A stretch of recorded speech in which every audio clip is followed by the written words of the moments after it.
All right, we should be live now. Hello, and welcome to the Midnight Society Book Club live book discussion of My Husband by Maud Ventura. Yes, I am Elizabeth. I've got a couple of awesome co hosts with me today that I'm very excited to introduce you to.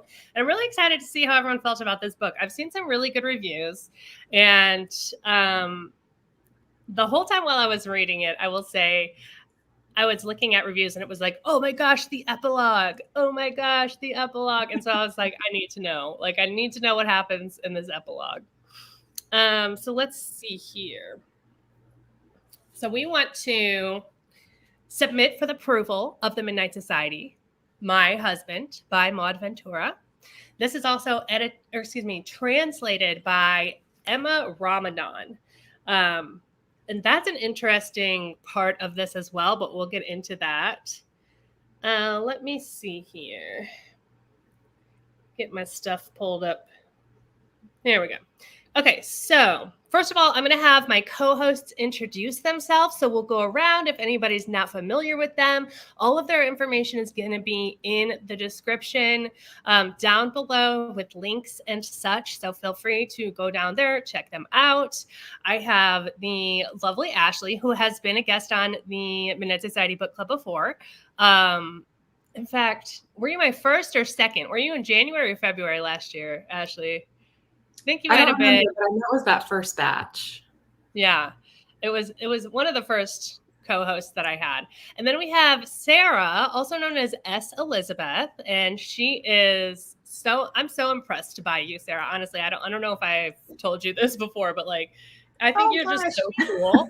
I honestly think you're like the coolest person. Like Sarah is really into perfumes. I don't know what do you call yourself as a perfume person? I call myself a perfume enthusiast. I can't think of anything better than that, honestly. Okay. And then you also are an author of books of art, which is so amazing. And I just feel like you have this like the whole idea of romanticizing your life. I feel like you've got it down. Like I want to be that. I love that. I never actually even thought about that way. Aww. So that's perfect. Yeah. So let me go ahead and let y'all introduce yourselves. And while we're doing that, if you are watching the live show, let us know in the comment section if you did read this book or not, so we can kind of get an idea of who has read it, who has not. If you have, give me a ring and emoji. And then if you have not, give me a black heart or just a heart is fine. Whatever's easiest for y'all. Just so we can kind of separate out who's read this and who has not. And then Ashley, do you want to start out and just let us know generally what kind of books you like? You can tell us about your YouTube channel. What's the last 5-star book that you've read? Just to give everyone an idea of the kind of books that you like to read. Yeah. Hey, everyone. My name is Ashley, and my channel is Ashley's Little Library. I like to read pretty similarly to Elizabeth, a lot of thriller, mystery, horror books, and then I have a little bit of room carved out for some random stuff, some speculative, dystopian, a romance every now and then. A fantasy sometimes. I'm reading a little more fantasy right now, which is interesting. But my last 5-star read was a mystery book, and that was The Mysterious Case of the Alberton Angels by Janice Hallett. It was my first read by her. It's entirely mixed media, found footage style, and it was incredible. Oh, awesome. I'm so behind on BookTube. I've not been watching that much. Did you vlog that, or is that something I can go watch? I did. Yeah, I have a vlog reading new mystery books. I'm reading that one in it, and Everyone on This Train is a Suspect. Is in that vlog as well. And then my February wrap up will be live tomorrow, and I'll be talking about it there as well. You're so on top of it. I haven't even filmed my February wrap up yet. Not even close. I should probably film that tomorrow. But that's awesome. Okay. I want to call you Elizabeth so bad. So Sarah's pen name is S. Elizabeth. And so I've always had you in my head as another Elizabeth. And then I'm like, well, what does the S stand for? What should we call you? And You were like, Sarah, my name's Sarah. I'm like, oh, okay. That makes total sense.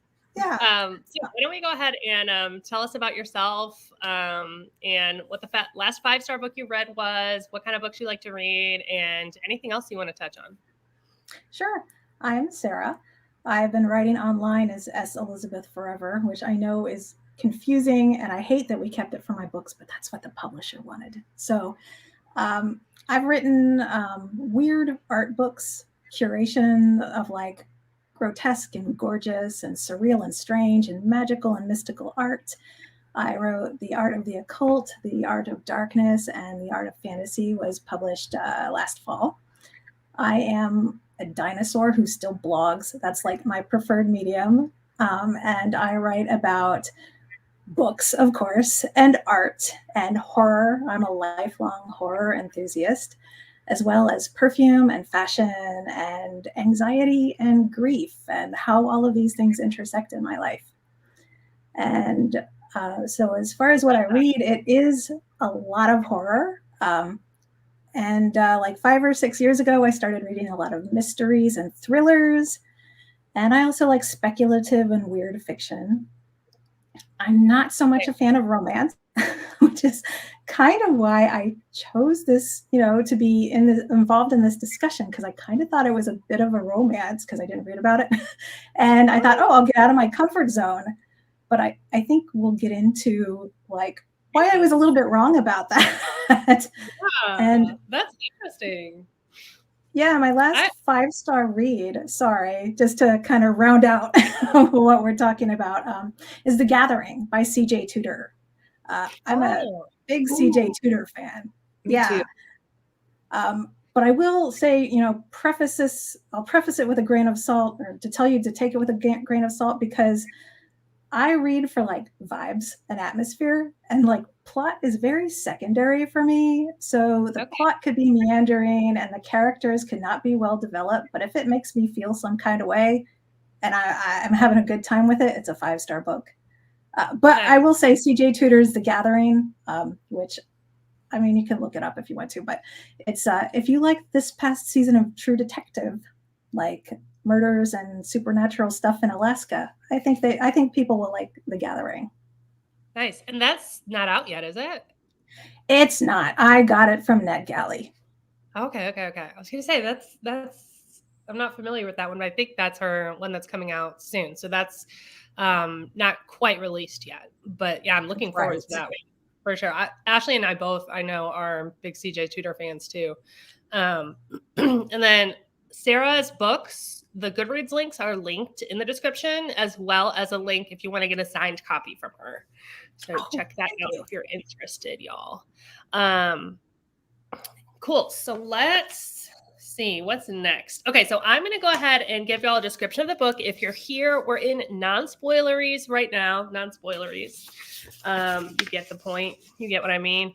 But I will let you know when we do get into spoiler content. That way, if you have not read this yet, you can, of course, click off, come back, watch the rerun or whatever it's called when you once you've read it. But I'm going to just go ahead and read the description that's inside the book. For anyone who doesn't know what this is about, it's called My Husband by Maud Ventura. And the description is as follows. At 40 years old, she has an enviable life. Stunning looks, a beautiful house in the suburbs, a job she likes, 2 healthy children, and most important, an ideal husband whose wealthy background allows her to transcend her own social class. After 15 years together, she is still besotted with him, but she's never quite sure whether her passion is reciprocated. Determined to keep their relationship perfect, she meticulously prepares for every encounter they have, always taking care to make her actions seem effortless. She watches him attentively, charting every mistake and punishing him accordingly to help him improve. And she tests him, setting traps to make sure that he still loves her just as much as he did when they first met. Until one day she realizes she may have gone too far. This is the winner of France's first novel prize. It says it's a compelling, tense, and engaging story infused with sly, subversive humor and told in an utterly original voice that makes it unforgettable. Oh man, this was kind of exactly what I was expecting from it. It was so refreshing for me to read, and just so quick. It's a very quick read. It's only like 270 something pages, I think. And it's listed under a bunch of different genres. It's listed as literary, it's listed as thriller, horror, as like women's fiction. But the thing about this one that I think is most universal, or the trope that is most universal, is that it is known as an unhinged woman story.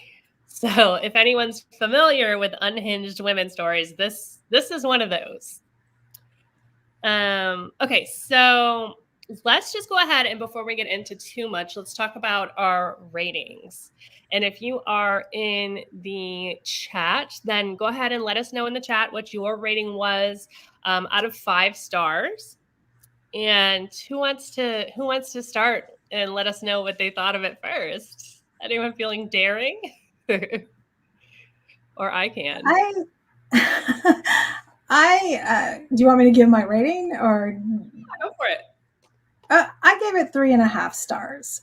Okay. I enjoyed, I mean, as much as you can enjoy, this kind of story. I always feel funny saying, "Oh, I enjoyed this murder mystery" or whatever. Not, talking about any kind of book like that. But yeah, I enjoyed spending time in her headspace.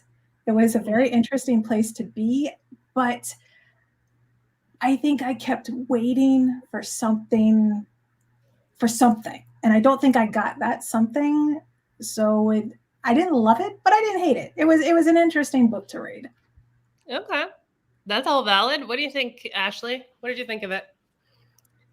I'll start by saying this was a 5-star prediction for me. I was very intrigued by this. I was hearing a lot of great things for it, especially on TikTok. Like, some people I follow pretty closely and feel like my opinions align with, I saw them really raving about this book. So I was super excited to read it.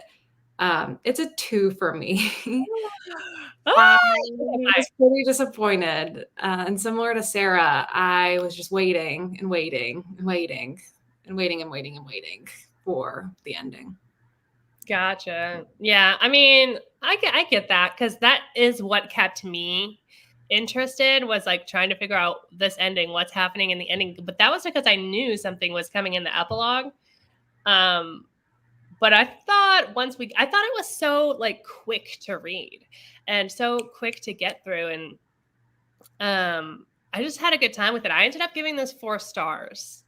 So that's where I'm at with it. 4 stars. I really enjoyed it. I thought it was fun, and I thought it gave me a lot to think about. Somebody said it felt Atwoody, which I can kind of get that. Also, it gives We've Always Lived in the Castle, the Shirley Jackson, a little bit, with that main character anyway. So I get kind of that vibe. Oh, wow. Okay. I'm glad we all have kind of different ratings, though, because we can give everybody our own perspective on why we think it is what we think it is. So that's interesting. Let's see. Okay. So first of all, while we're still in non-spoilers, I became obsessed with like, what is the unhinged woman trope when I was reading this, because I didn't realize like so much of the things that I already have read and already have loved fall under this trope, first of all. And then I was like, well, what even is it? Like, what makes it an unhinged woman, and why is this so popular? And, what's going on with that?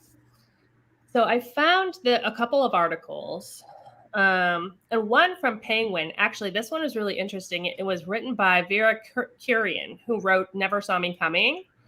And that was a thriller that came out in 2021.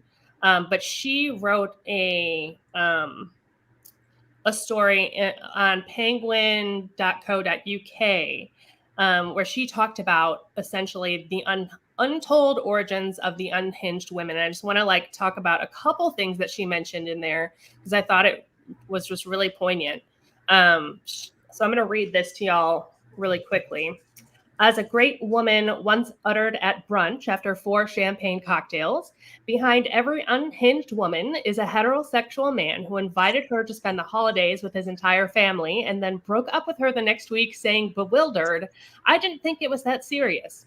In my 20s, if a man I was dating related that he had a crazy ex-girlfriend, I was always sympathetic, wanting to hear the details of her erratic behavior because it would stand in stark contrast to my own calm, rational demeanor.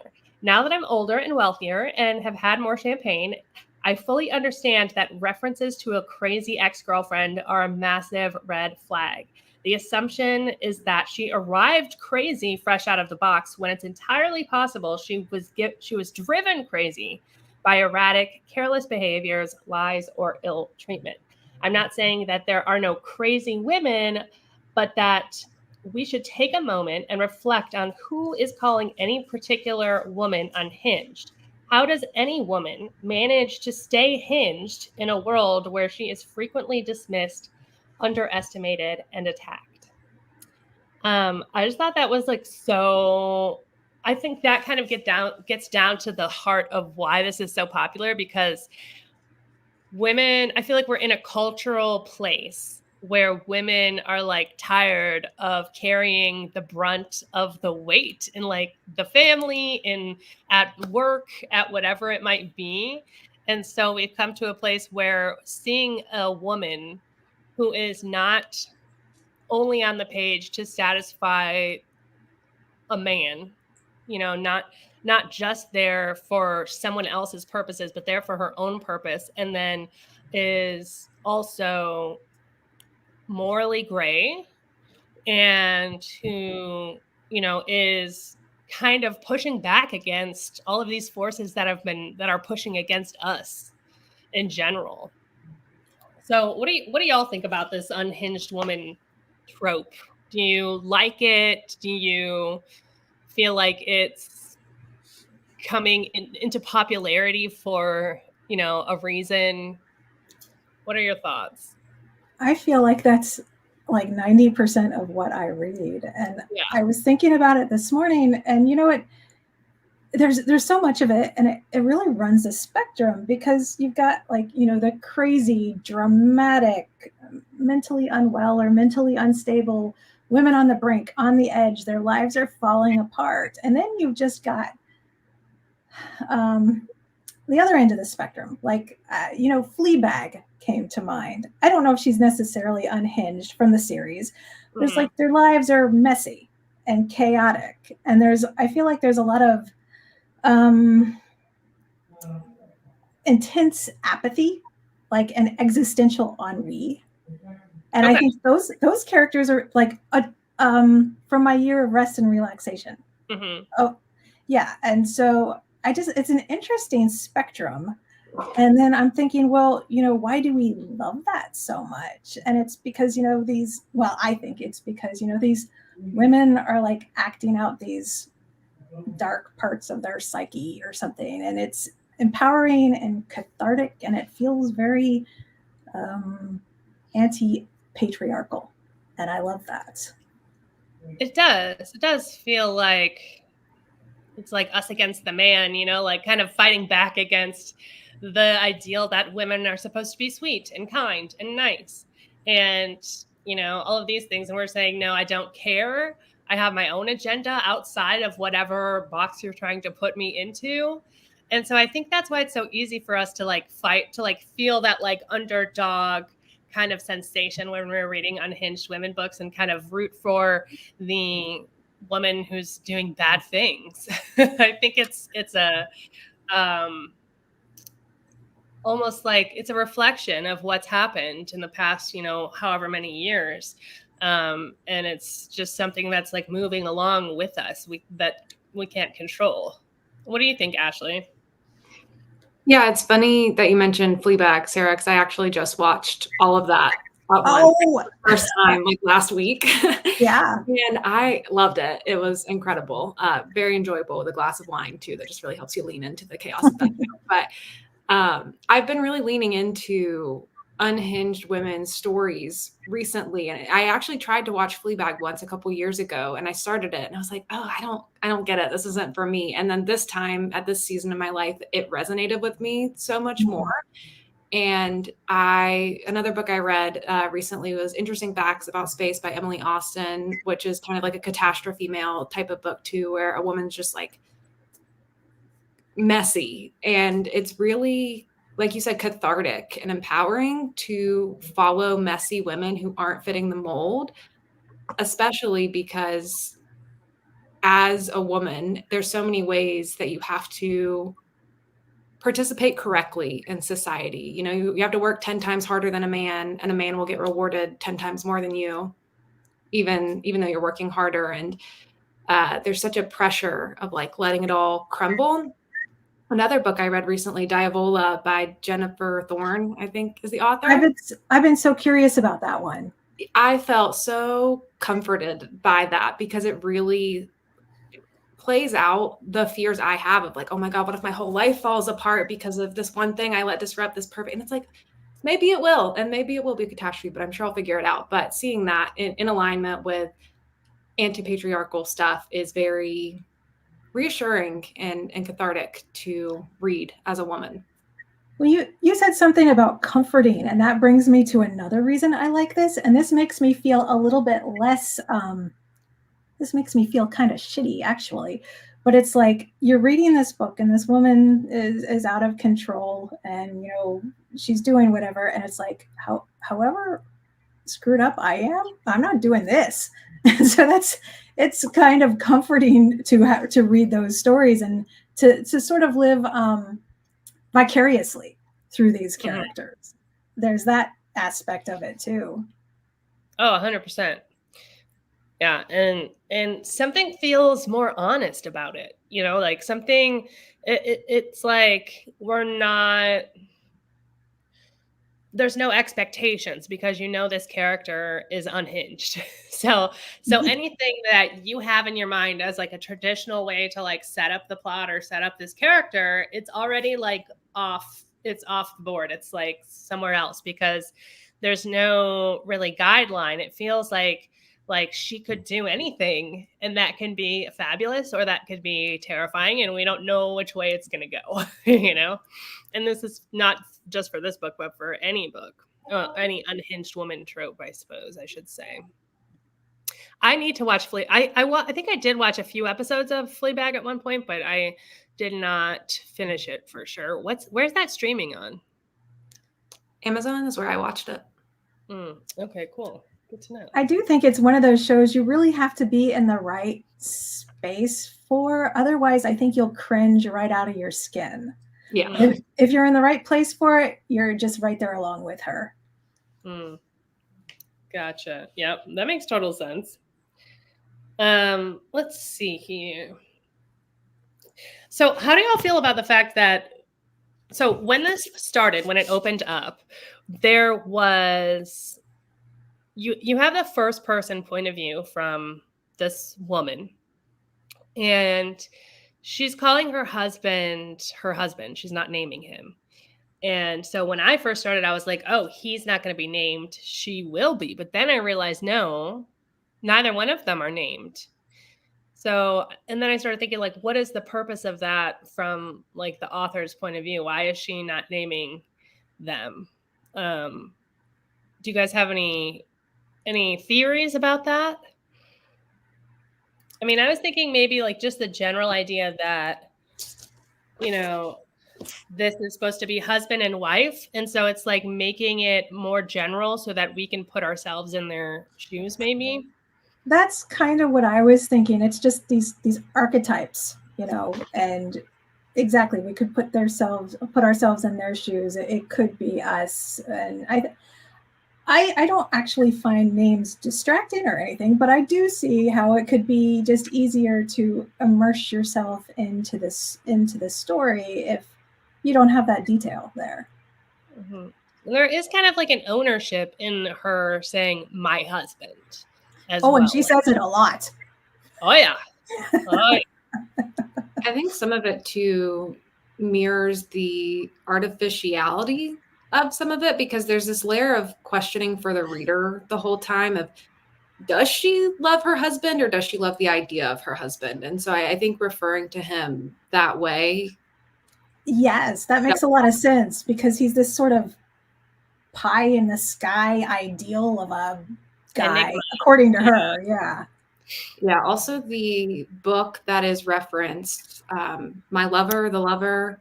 Yes. I'm not familiar with that book, but it seems like maybe this book was also taking some themes and inspiration from that. And it's like the opening quote of the before the story begins, where it's like, I've never written, though I thought I wrote, never loved, though I thought I loved. So it's like playing on some of that idea too. Mm. I haven't read that either, but I think that's something that's classic literature. I think it's Marguerite Duras, maybe. I feel like it's something people think we should have read, but I haven't read it. Yes, it is. It says it, and translated by Barbara Bray. Mm-hmm.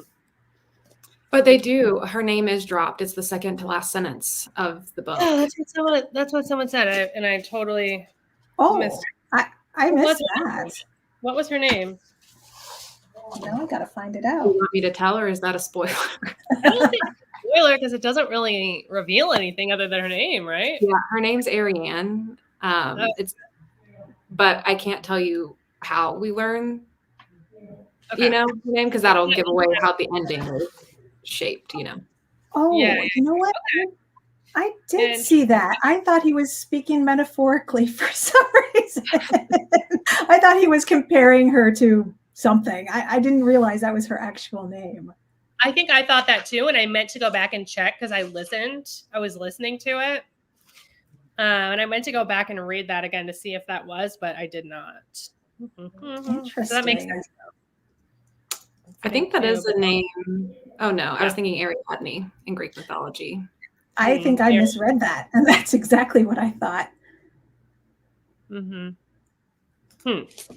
So, okay, so we'll get into that in spoilers. But before we get to spoilers, let's talk about the whole like translated aspect of this, because I thought it was so cool that this is written in French, and I believe this was released in 2021 in France, and then so it was just released in 2023 in America, translated into English. And our main character, the wife, for Ariane, she's an English teacher, but she's also a translator. And there are so many moments in the beginning of this that actually really sucked me into this, where they're talking about translation in general and specifically translating things from French to English. And I thought it was so cool that and very meta that this was doing that. It's almost like she intended this to be translated into English as she was writing it. And then there's just like so many layers in there on top of that. So did y'all enjoy that as well? Like, what did you think about the translation discussion in here? I thought it was interesting. I love the French language, number one. Not that I had several years of it in high school, and I still dream about it. I can't actually speak it, though. I thought it was interesting. Well, I also thought it was hilarious how she gave like assignments to her students about her husband. But I find it fascinating. She's trying to come up with a turn of phrase that means almost exactly the same, not means the same thing, but gives the same feeling. And as what was I can't remember what it was, but I also sweep me off my feet, something like that. Yeah, that's what it was. But I also was thinking about it from the aspect of, when you're translating something, you are looking to convey that same feeling, and it's sometimes unknowable. And I also think of her as someone who is just constantly, exhaustively trying to translate the inner landscape of her relationship and her husband's thinking and all of that. So there's just all kinds of layers to it. Yeah, when you think about like a relationship in general and you're translating like what your partner is, their behavior, their actions are saying, it's really easy to get inside your head about that like she does and say, oh, does that mean this? Does that mean this? Does that mean this? And when you brought up that she used it in her classroom too for her kids, she would like pretend like, oh, this is something that needs to be translated. Like, how would you do this in her class? And they all the while have no idea that it's literally something that's going on with her and her husband. Yeah, I love that page where she was trying to rewrite "Sweep Me Off My Feet" in French so many times, and then always doing the literal translation of what it was. Because I just love language in general. I feel like most people who like reading really appreciate language, and it was so interesting to see all the different turns of phrases and ways that trying to translate the way meaning can be lost so easily in translation. Yes. And Yes. maybe the translator was thinking of that too as they were translating it, of like, oh, I'm trying to capture like all these unsaid things in this book while translating it and preserving that, which is always something that I'm sure is super hard to do. I have no idea. I can't translate anything, so all I know is English and a little bit of Spanish. But That almost seems like a really passive aggressive warning to whoever might be translating this book in the future. Like, yeah.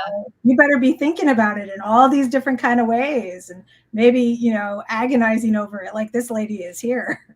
Yeah, well, I've been reading more translated books in general lately, and that is something, and specifically the ones that I have been reading have had TV or movie adaptations, and so I've been finding it so interesting to read a translated book and then watch the adaptation and see how what's different, like not just, and that's another whole nother layer as far as like directing a film and what to include and what not to include from a book and things like that. So it's also, you're going to lose something in there anyway.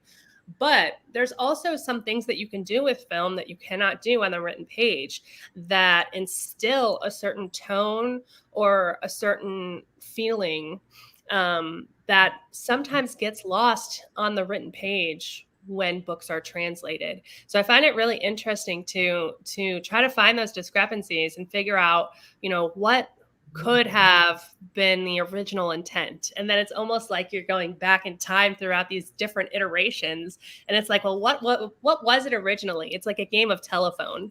By the time you get to the end, it's something completely different. And who knows what it was. And then it strikes us in however we approached it, in whatever language we approached it, it's going to stick with us that way. And I think that's something that's really cool about the written word as well, is that like it's so subjective in general. And I feel like that having a translator that puts that much care into a translation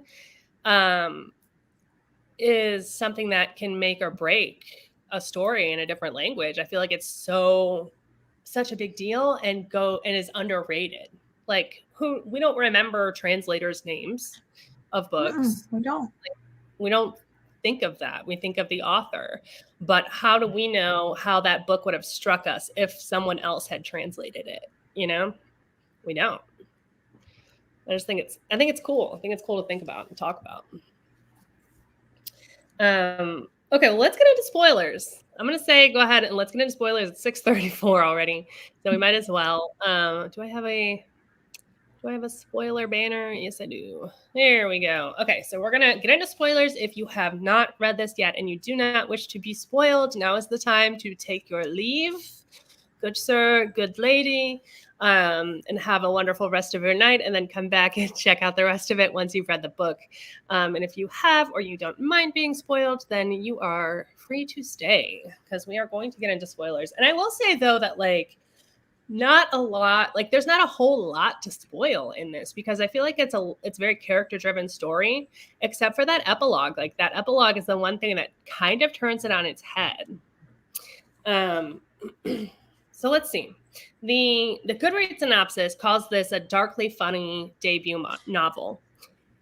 Did y'all, as you were reading it, did you find it funny? And if you didn't, why do you think they marketed it that way? And if you did, what was the part that kind of stood out to you as the funniest scene? This is one of those things that it is kind of like dark humor, because this woman is unhinged, and the things that are coming out of her mouth are so ridiculous.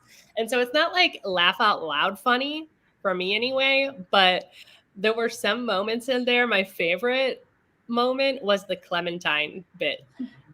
Mine too. Yeah. So like they're at like a dinner party at their friend's house, and her husband, they asked her husband to compare them to fruit, like what fruit would they be? And he called her a clementine. And the rest of the book, she's distraught over the fact that he compared her to a clementine, and so upset. And I would say,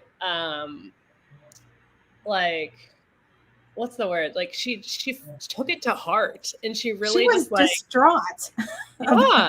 yeah, she was not okay with being compared to a clementine at all. I thought that was hilarious. She kept going on and on about it and bringing it back up again and again and again. And when we find out later on that that was absolutely intentional, it's like even more ridiculous because he knew that it would affect her like that. So what did you all think? Did you think this was funny? For example, I found the Clementine bit. I think funny is a stretch for me. And I just wonder if maybe something was a little bit lost in translation, or if this is just a kind of humor that doesn't resonate with me. I think maybe it was a little bit too subtle, because this book is absolute. I mean, make no mistake, this book is absurd, right? But it is not like Mona Awad absurd. I need high levels of that absurdity, right? And so I don't think it was funny, although I can't stop thinking about the Clementine thing. I'm like, it was silly. It was very silly. And I was like, this is so dumb. She needs to get over it. And I'm like, well, hold on a second. Because if my spouse said I was a banana, I'd freaking kill him, because I hate bananas. So I tried to put myself in her shoes, and I could kind of see it, but I'd forget it by tomorrow, you know. I might just be a little more unhinged, because I found this hilarious. And I think because of the mundanity of it, that's why it was so funny to me. The Clementine bit, I was laughing out loud throughout this book multiple times. I know I rated it lowly, but I did think, when it hit really well. And the Clementine thing, I asked my partner, I was like, what fruit would you think I am? And like, he just rattled off something. I don't even remember what the first one was that he said. And I was like, well, why? You didn't put any thought behind that. What do you really think I am? And then he's like, I guess I'd say an apple. And I'm like, well, what kind of apple? And I was like, I don't know. And I was like, well, why did you say an apple? He's like, because you're reliable.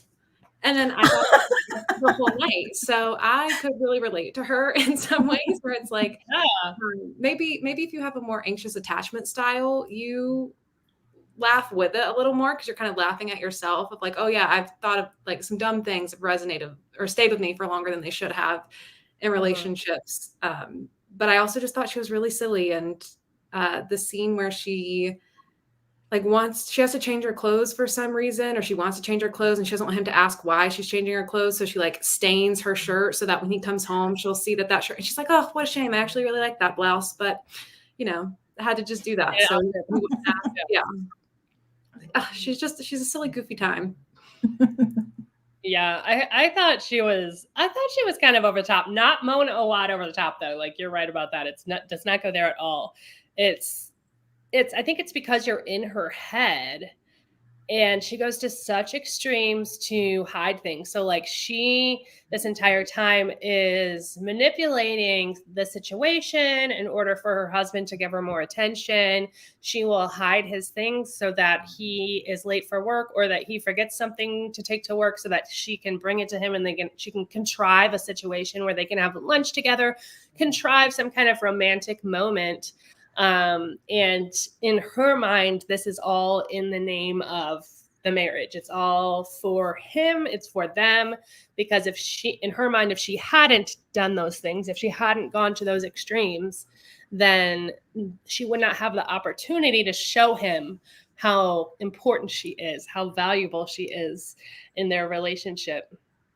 So yeah, I thought it was funny. I thought it was funny because I wasn't taking it as seriously because I knew she was a little bit like, off her rocker.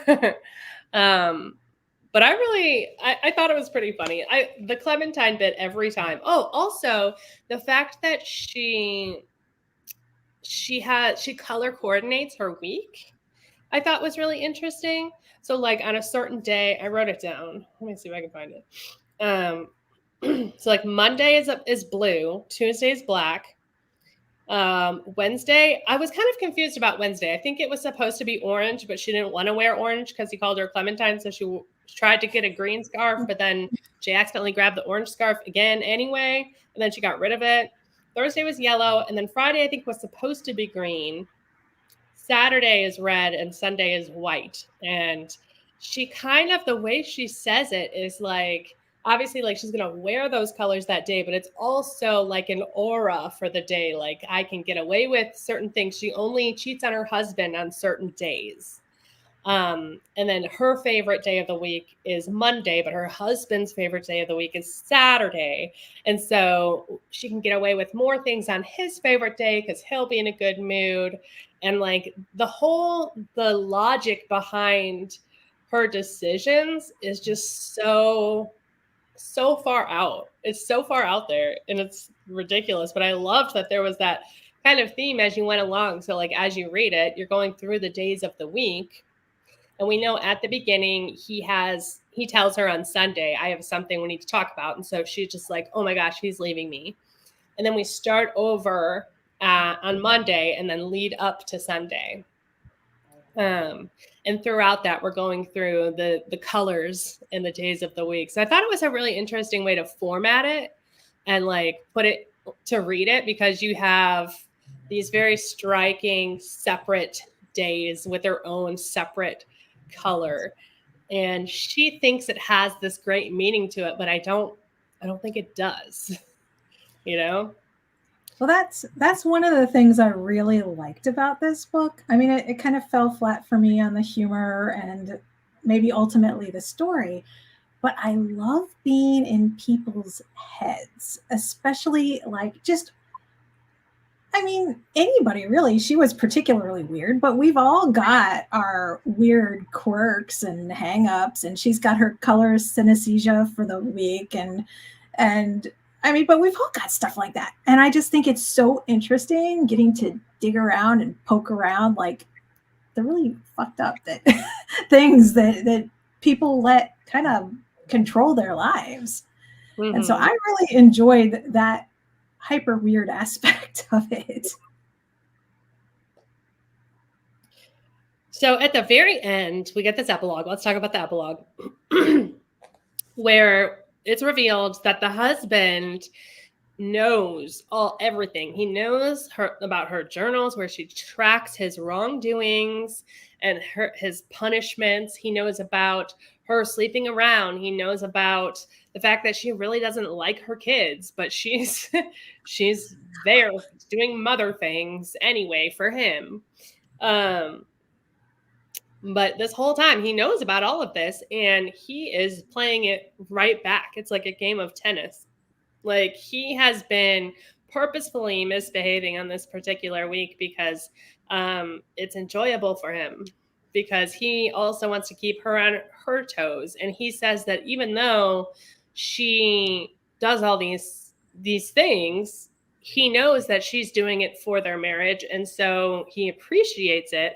And that's why he does it as well, I guess. It's very not healthy. This relationship is very unhealthy. So what do you think?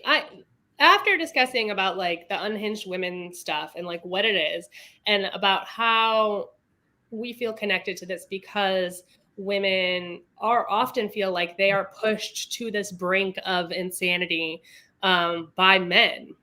Do you think that the author is trying to say that the husband drove her to this? Or do you think that, and if that's the case, do you think that mitigates her behavior? Like, how do you feel about the way she behaved in general? And what do you think about all of that? I know that's a lot, sorry. You know, she talks about like her previous relationships, right? And why some of them didn't work. And I think if I'm remembering it right, it's because she didn't have these feelings of like stomach churning infatuation for these guys. She didn't feel that those dramatic highs and lows. It was just, you know, I like him or whatever, but he doesn't do this for me. So I think she had these feelings about what love is and isn't and what she wanted from it. As much as I want to blame men for everything, I think she was kind of like that when she got into this relationship. Mm-hmm. And I think maybe he recognized something in her. And actually, I was talking to my spouse about this, and he said something interesting. He said, "Oh, well, he engages with her in a way that feeds her." He's like, "I don't want to say it's romantic," and then he left the room. So, I did think, I mean, sure, I would love to say the husband drove her to this, but I don't know if that's necessarily true in this case. Mm-hmm. Yeah. What do you think, Ashley? Yeah, I think there's a lot of different things the author could be doing with it. I think some people can read this book and it's like the author's kind of making you fall into this trap of making you dislike this woman so much the more and more you go on, and then you find out she's cheating. You're like, God, she's doing these things. Why can't she just communicate with her husband? And then for that to flip the script on the end of the husband knew the whole time, he's like playing all these games and kind of feeding this cycle of what's going on with them. In a way that's like the author catching you in a trap if you've been hating her, to make you question it and see the situation in a different way and maybe understand how she is where she is. But I mean, in general, I think she should probably just communicate more. That would probably help things. She's just like, oh, why is my husband not kissing me? How can he not kiss me? How can he not care when he sees my ring? And there are certain things where, you know, you want to feel like you're seen and valued in a relationship enough that you don't have to communicate everything like that all the time. Like you want to naturally be getting some of that back. But we didn't really see her communicate at all in this book. So that's something she should probably go to therapy and start working on. Yeah, I agree. I don't think that, like, that was one of the things where I was kind of conflicted because, like, I'm like, I really, first of all, she's an unreliable narrator, essentially, because we're getting her point of view. So you don't know, like, his side of the story until the very end. But also, I think that, like, I want, like you were saying, Sarah, like, I want to believe that, like, she was pushed to this, but I don't think that's the case. I think that she is completely neurotic and toxic and unhealthy, and I think he is too. And someone said 2 peas in a pod. Yeah. And I thought that's what I felt when I got to the epilogue. I was like, they're perfect for each other because they're both insane. And there are certain things, like there's a line there's a nuance in there where, like you were saying, Ashley, some things, you know, we get annoyed about, and, you know, it makes sense, and it's valid. And there were some moments in there where she had, you know, she was upset about some things that I would maybe be upset about too, like the curtains, the curtains in the pitch dark. I have the same exact. My husband is exactly the same. He wants it pitch dark when we sleep. I like waking up to light on my face. And when she went on and on about all of that, I felt so hard for that. I was like, yes, like I get it. I get it. But then she also considered pushing him out the window for that. So, like, there's that point where it's like, now you've gone too far. Now you have taken it too far, ma'am. Like, step back, slow down. So yeah, I don't think one or the other of them is to blame in this one. But I think because she's a little bit unlikable, it's easy for me to not take it as seriously. If it was like my best friend doing these things and she told me about that, I'd be like, bitch, you're crazy. Right. Stop right now. Like, take a step back, you know? But because, you know, I wasn't really like, I knew I wasn't going to want to be friends with this character. It made it feel okay for me to be like, oh, you're bad. And I like it, kind of, you know? It was kind of fun play as far as that goes. But I definitely felt like at the end of it that they were meant for each other. They were both not good people, but that they somehow found each other, and good for them, you know? Let's see. I feel iffy because whenever she committed adultery, yeah, that was a big one. That's also the only day her husband would have sex with her. It's sad. Yeah, and she thought that it was good for her relationship to sleep with other men because she thought on some level, like pheromones or something, he must feel more attracted to her after that. And all along, of course, he knew that, and he was doing that to make her think that. So there is like some manipulation on his end as far as that goes. But she shouldn't have done that at all. Like that, not okay. Yeah, also at the end, when you're in his point of view and he, you know, asks her, do you want to have another baby, before it switches to his point of view. And then he's thinking through, he's like, oh, well, I'm just going to go on a contraceptive and not tell her and kind of drive her crazy for a while and make her feel bad that she can't get pregnant. And I'll stop the contraceptive and then she'll get pregnant and it'll be this whole thing and she'll be even happier. You have to like separate yourself from this book. You can't take it too seriously or you're going to be enraged at everything you're reading. Like you said, if this is happening to your best friend, you're going to be like, get out of that relationship. We're going to get you help. This is not good. But reading an unhinged woman type of story and seeing this dynamic, it's whatever, you know. Let's see. Ali says it's hard to say because we're only with them for a short time and they are a well-established couple at this point. Not sure what that's referring to. It'd be interesting to be in her mind when they met. Yeah. Both feeding on this, but the husband also says he does behave good for a month after this. Too much. Yeah, I thought it was overall like a fun little jaunt. It was refreshing to read. It was one that I was happy to continue to pick up and just go along with. And I didn't feel like it was dragging. I loved how concise and kind of to the point this story is. I like how it was formatted. I thought it was smart. And I think listening to the audiobook actually helped on this one because of all of the French moments, because I don't speak French. And so like I would have looked at that and been like, what? But when they had the pronunciation in my ear in the audio, I feel like that kind of helped me understand both sides of that as well. Let's see, what else do we have? Okay, so what do you think was the cringiest moment? If we had like a superlative and it was like best, worst look, like what was the cringiest moment for y'all? I couldn't even come up with one because I found the book so exhausting. The links that she'd go to like, she didn't want her husband to see her like without her makeup on, and she didn't think that he knows that she colors her hair. Although at the end of the book, when everything that was the first thing I thought of. I'm like, oh, does he know that she colors her hair? I don't know why I prioritize. Well, why did I prioritize that? Obviously, but I'm like, I think your partner knows. It was just exhausting, so it was all cringy. Yeah. What do you think, Ashley? Yeah, I don't know what stands out for me as cringiest because those peak moments were what was so funny to me. So it felt just funny instead of me cringing at them. I was like cringing with them the way the author wanted me to, I guess. But it was a pretty impactful moment to get to the end of her perspective, where this whole time you're like, oh my God, what is going to happen? Like she's festering all day that he's going to leave her. And you've seen this whole week leading up to it. And then he sits her down and have a serious conversation. She's thinking, is he leaving me? He's leaving me. What am I going to do? And he's just like, oh, let's have another baby. And she's like, okay.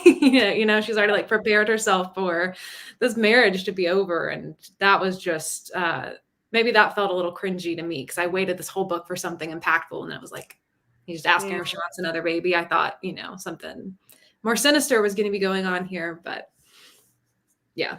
Nope, just games, just reindeer games.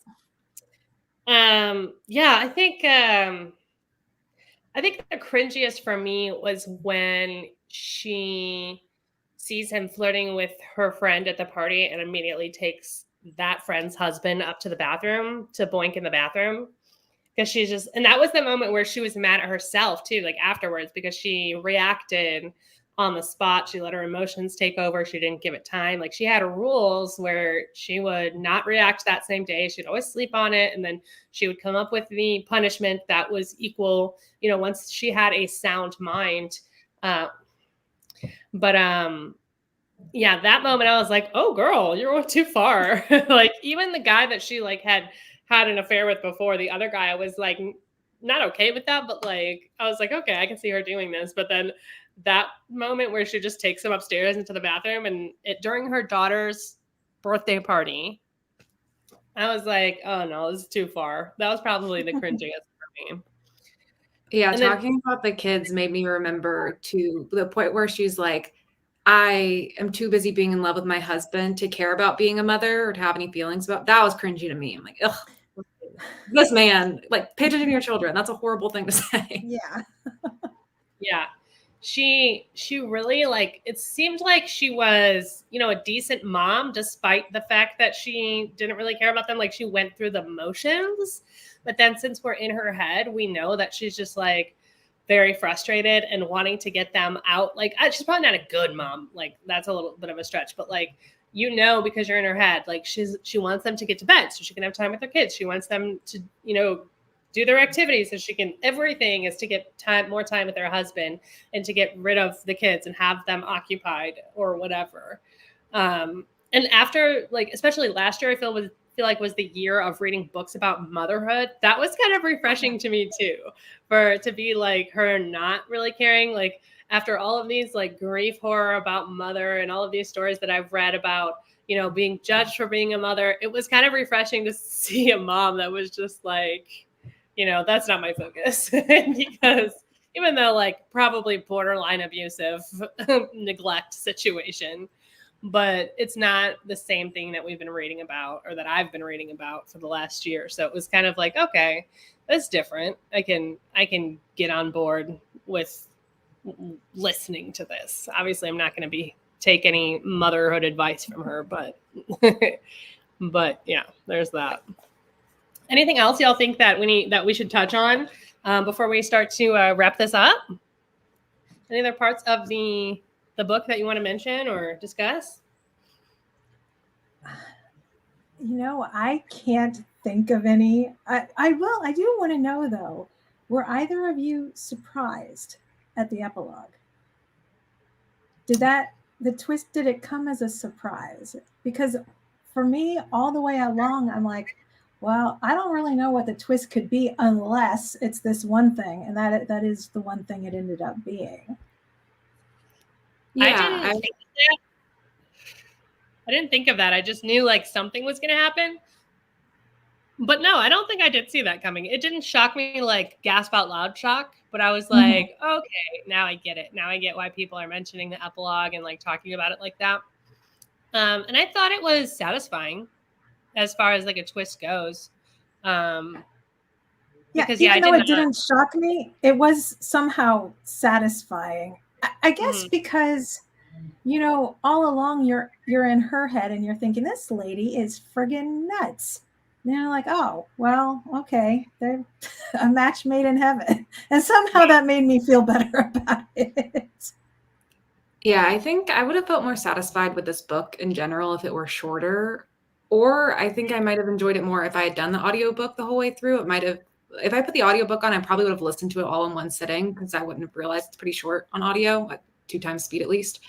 With reading physically, it just felt so long to me in the middle parts because I was realizing when I got to page 100 and nothing happened really yet, I was like, oh no, okay, so nothing's going to happen until the epilogue. And now I'm going to have to get another 150 pages through to get to that. So I was very conscious of where I was in the story and how long it was taking to get to the epilogue. So I think that affected my experience a bit. But the ending was kind of like of course, sort of twist to me, you know, nothing that was mind-blowing, but it flips the story on its head, which is satisfying. Yeah. Let's see. Okay, so let's talk about comp titles. Any books, movies, art, anything else that you guys want to recommend for anyone who maybe enjoyed this or even who didn't enjoy this? Anything that you would compare this to? I was thinking about this and had to go back to my unhinged woman spectrum because you got, you know, the murdery, flagrantly nutty ones on this end, right? And then you got the ones who want to sleep through a whole year on this end. And I think that's where my husband lies, is on the more subtle end of things. And so I thought about books like that. I thought about The Vegetarian by Han Kang. I haven't read that. Me too. There is, again, this is a book I read last year, and I read a lot of books last year, so I barely remember it. But it's a woman who stopped eating meat, and like the lengths to which her family were going to try, and this is an adult woman, and then her family was trying to get her to eat meat, and she just wouldn't. And then I don't remember the rest of the story, so that's maybe not a great example. But have either of you read The Guest by Emma Klein? No, I don't think have I? I don't think so. That sounds familiar. I know. I haven't read it. Yeah, this is about a woman who she's sort of a grifter, and I forget where she's at, like sort of I want to say the Hamptons or something like that. And she's staying with this older guy, and he kicks her out. So the rest of the book is like her sort of party crashing or worming her way into families to find a place to stay. And it's very, seems to have no problem with this. She's got the confidence to get her into these situations where she thinks she's just going to float by and have a place to stay for another night. And so she was a little bit unhinged for me. And then it also reminded me of Baby Teeth by Zoya Stage, I think. I guess that's not so much an unhinged woman as an unhinged toddler, but it reminded me a little bit of that too. Yeah, I get that. And I have read that one, Baby Teeth, and that one, I get the domesticity and the kind of like secrets. So that tracks for sure. What about you, Ashley? I pulled up a couple just on the spot that I was thinking of. One of them, Mayfly by CJ Lead. That is a sort of newer horror book, but its pitch is like it's a woman doing bad things just because she can, sort of thing. Very graphic and disturbing, though. That's the level of absurdity that I kind of aspire towards in my reading. Yeah, that was a 5-star. Something much darker. That's the route, I would say. If you're looking for something similarly like literary with some magical elements to it, Death Valley by Melissa Broder, or probably anything by Melissa Broder, has this similar sort of style and tone and thematic connections. Death Valley is about a woman who gets lost in the desert in a cactus and has some interesting experiences and is thinking a lot about things going on in her life. And then the book that's reminding me of the most is a book that I actually don't have a lot of memory of because I didn't really enjoy it that much. And I read it a long time ago, but Mrs. March by Virginia Fato, if you guys have heard of that. It's being adapted to a movie. I don't know when that movie's ever going to come out, but I had to look up the synopsis because I kind of forgot the exact details.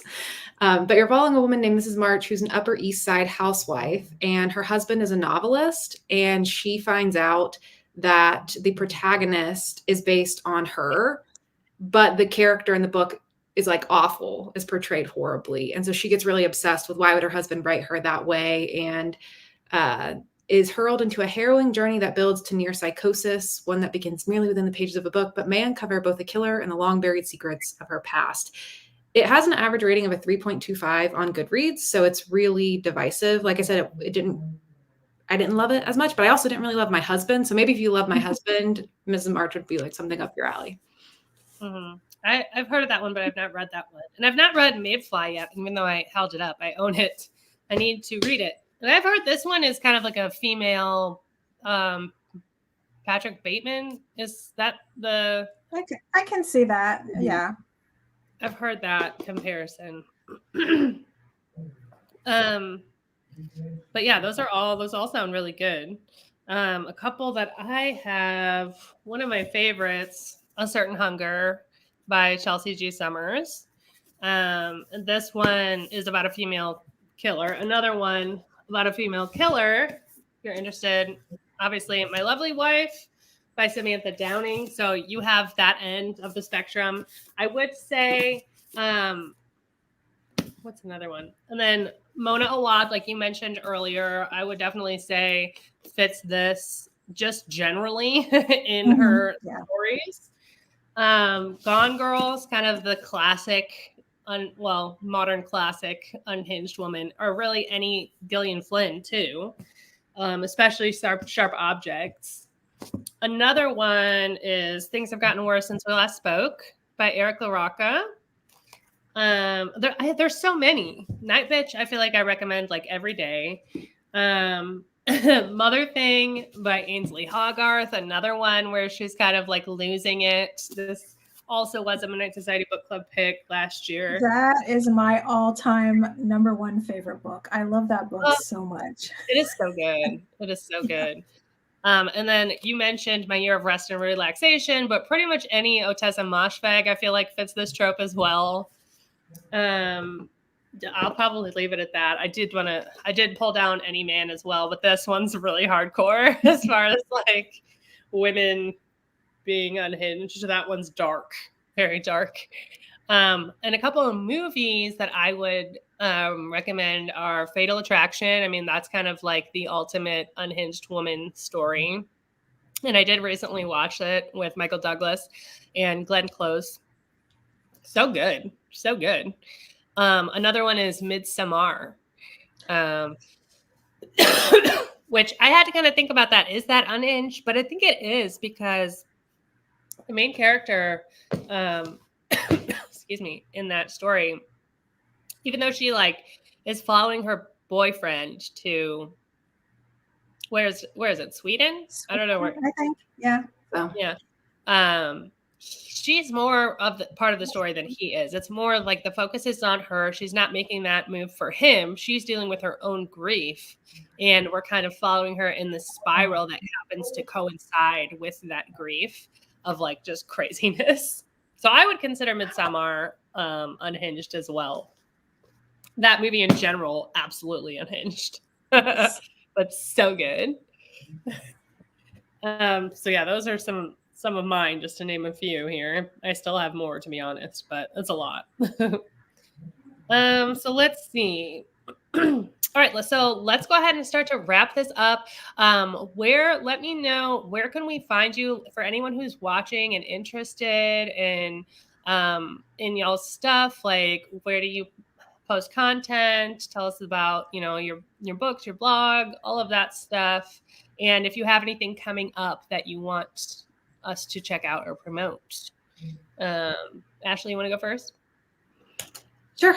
Ashley's Little Library on YouTube. I'm also on Instagram, but I don't post there a ton. Other things that you said to touch on, upcoming things. My wrap up will be live tomorrow for February. Like I said, I had a huge reading month. I had 3 5-star reads in February, which is like never happened to me before. So really excited about that one. And those are all the things I can announce at this point, but I'm sure there will be more things coming up. So subscribe and look out for announcements. Yeah, cool. What about you, Sarah? I blog at unquietthings.com. I am on Instagram as Ghoul Next Door. I am on TikTok as Midnight Stinks, where I do perfume reviews. Oh, and I wanted to share. This is the one I would recommend as being for somebody who likes this book. This is a perfume called Dame Blonde by Serge Lutens. It smells like iris and apricots and suede purses. It makes me think of how she curated her home. Oh, I love that.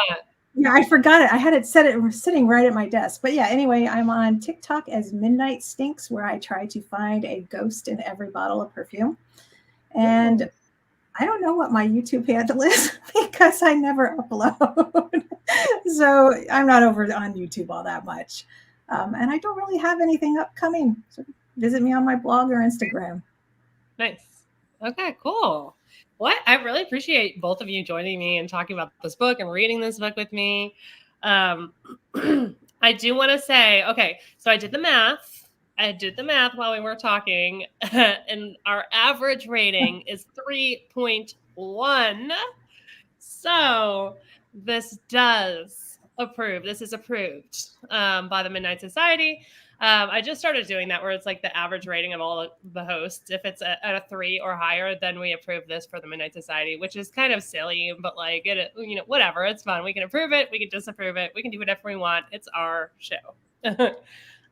So we are going to indoctrinate this into our Celestial Caucus.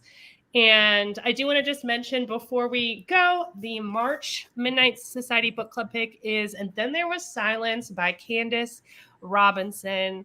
And I will be joined by my friend Elise from Literately Elise, as well as Beth from Beth Morvant. And we are going to be discussing this live, and that is March 30th. That is a Saturday, I believe, Saturday before Easter, at 1 p.m. Central, 2 p.m. Eastern. So if y'all have a chance, this is a new release. I believe it came out in January or maybe February this year. And it's about, this author apparently, like her other books seem to be romantasy, and this cover is giving kind of fantasy, but she writes that this is supposed to be horror. It's supposed to be grief horror, I think, about this woman who's trying to find success as a screenplay writer. But then when she discovers the love of her life hanging from their bedroom ceiling, she gives up on her dreams. And then she receives this unexpected gift of this cabin in the woods. And she goes there to resurrect her dreams, but the woods are... So there's something going on with the woods, and we don't know what that is. Says, as days go by, Sadie will either have to accept that her sanity is in jeopardy or uncover the mysteries hidden deep within the past, mysteries more terrifying than she ever imagined. So we'll be reading this in March this month. So if y'all want to join us, please do. Report back here on March 30th for that discussion. And that's going to be it for tonight. Ladies, again, thank you so much for joining me. This was so much fun. I had a really good time with this book. I'm sorry that y'all didn't love it as much, but I think fun. It was still a good time, though. So I enjoyed that aspect of it, even though I didn't love the book. It was fun. Ashley, I knew for you were either going to love this or like hate this for some reason. I was just like, I don't know. She's not going to be on the fence about it. She's going to either love it or be like, no. Yeah. All right. Well, let's go ahead and call it a night then. Wrap it up. Thank you to everyone who joined us for the live show. I appreciate y'all coming. And we will see you again next month. Don't forget that life is short. So read Riley. Cheers. And goodbye, my friends. We will see you soon.